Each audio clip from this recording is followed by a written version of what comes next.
Atëherë përshëndetje edhe për juve në studio, po lajmërohemi përsëri nga Gjilani, kësaj radhe në qendrën e vetme me kusht, votimit me kusht, e cila përmbahet në bibliotekën Fanoli këtu në Gjilan. Edhe në këtë qendër shihet se ka një numër i vogël të zyrtarëve të cilët po vinë me shfrytëzu të drejtën e tyre të votës. Mirë, po për me kuptuar më detajisht rreth numrit dhe gjitha ecurisë votimit në këtë qendër, unë pranë vetes kam drejtorin e kësaj bibliotekës, zotin Qazim Azizi. Atëherë nderuam nëse mund më tregu se si është duke shkuar procesi në këtë qendër të votimit me kusht.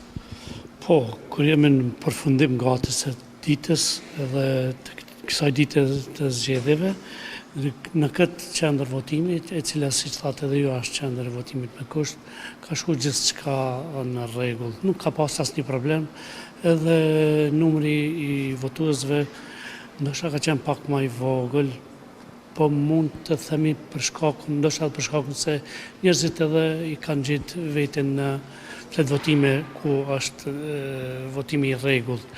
Sa i përket asaj se sa votues ka pas, dikur e mora pak më herët në 251 votues brenda të ditës që mund të mirret në shtadë normal.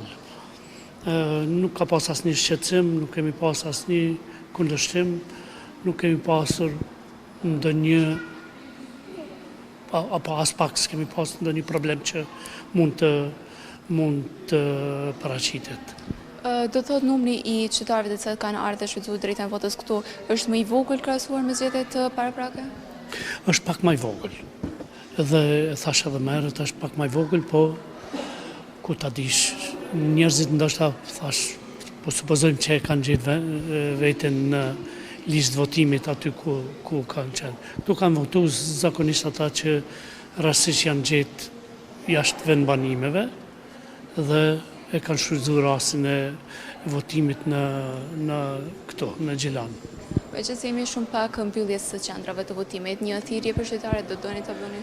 Po, i ftoj gjithë qytetarët dalin pra të votojnë, edhe koha e mirë, edhe tash pak është edhe më freskët, kisha qenë më mirë që të dalin gjithë në votime. Faleminderit shumë për juve. Faleminderit se juve. Atëherë siç e pat, kemë drejtorin e kësaj bibliotekës, i cili na njoftoi që numri i votuesve në këtë qendër është zhgulluar në krahasim me zgjedhjet e kaluara, por duke mbajtur shpresën që kjo po vjen si rezultat që qytetarët e kanë gjetur veten lehtë në qendrat e tyre të votimit dhe nuk kanë pasur nevojë që të vinë dhe të votojnë këtu në qendrën e votimit me kusht. Kaq nga kjo lidhje, nëse nuk keni ndonjë pyetje, atëherë kaloj linjën tek ju në studio.